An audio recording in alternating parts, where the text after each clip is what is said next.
এ যেন এক পুরনো নাটকের নতুন দৃশ্যপট। উত্তপ্ত বালুকা বেলার প্রান্তে দাঁড়িয়ে দুই পরাশক্তির টানটান উত্তেজনা। মার্কিন প্রেসিডেন্ট ডোনাল্ড ট্রাম্পের নীতি যদি না বদলায় তবে কোনো আলোচনা হবে না, সাফ জানিয়ে দিলেন ইরানের পররাষ্ট্রমন্ত্রী সাইয়েদ আব্বাস আরাঘচি। তার কণ্ঠে দৃঢ়তা, তার বক্তব্যে প্রত্যয়। যুদ্ধের জন্য প্রস্তুত ইরান, তবে যুদ্ধের প্রতি তাদের আগ্রহ নেই।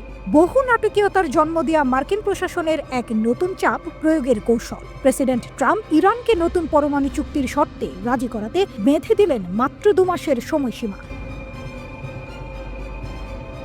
হুঁশিয়ারি দিলেন, তেহরান যদি সম্মত না হয় তাহলে আসবে প্রতিশোধের ঝড়। কিন্তু ইরান নত হওয়ার জাতি নয়। দেশটির সর্বোচ্চ ধর্মীয় নেতা আয়াতুল্লাহ আলী খামেনি যুক্তরাষ্ট্রকে বাড়াবাড়ি না করার আহ্বান জানালেন, যেন এক নীরব কিন্তু সুস্পষ্ট বার্তা। যুদ্ধ যদি হয় তবে তার ময়দান প্রস্তুত। সংবাদ মাধ্যম পার্স টুডের সূত্রে জানা যায়, এক সাক্ষাৎকারে আব্বাস আরাঘচি বলেন, চিঠি কখনো কূটনীতির অংশ, কখনো হুমকির অস্ত্র।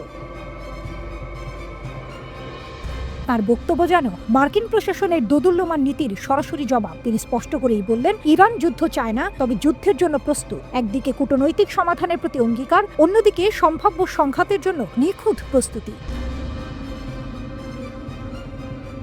এ যেন দাবার এক জটিল খেলা। আরাঘচির কথায় প্রতিধ্বনিত হয় ইরানের ঐতিহাসিক মনোভাব। যুদ্ধ এড়াতে চায় তারা, কিন্তু যদি যুদ্ধ অনিবার্য হয় তাহলে তারা পিছু হটবে না। তিনি যুক্তরাষ্ট্রকে সতর্ক করে বলেন, কেউ কি এমন পরিস্থিতিতে আলোচনায় বসতে পারে যেখানে প্রতিপক্ষ কেবল শর্ত চাপিয়ে দেয়?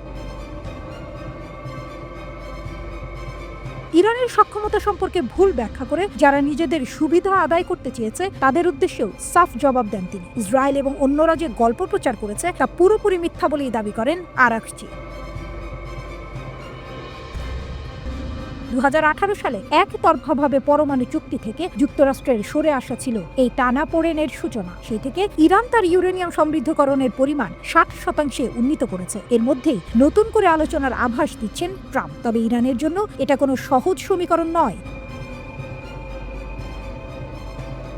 ইরানের পররাষ্ট্রমন্ত্রী পরিণামের বিষয়ে স্পষ্ট করলেন নিজের অবস্থান। যদি সর্বোচ্চ চাপের নীতি অনুসরণ করা হয় তবে ফলাফল হবে একই। তাই পথ একটাই, হুমকির ভাষা নয়, যুক্তির পথেই হতে হবে সমাধান। এই মুহূর্তে বিশ্ব যেন থমকে দাঁড়িয়ে আছে। একদিকে মার্কিন যুক্তরাষ্ট্রের হুমকি, অন্যদিকে ইরানের অনড় অবস্থান। এ লড়াই কূটনীতির, এ লড়াই শক্তির, এবং হয়তো এ লড়াই ভবিষ্যতের ভাগ্য নির্ধারণের।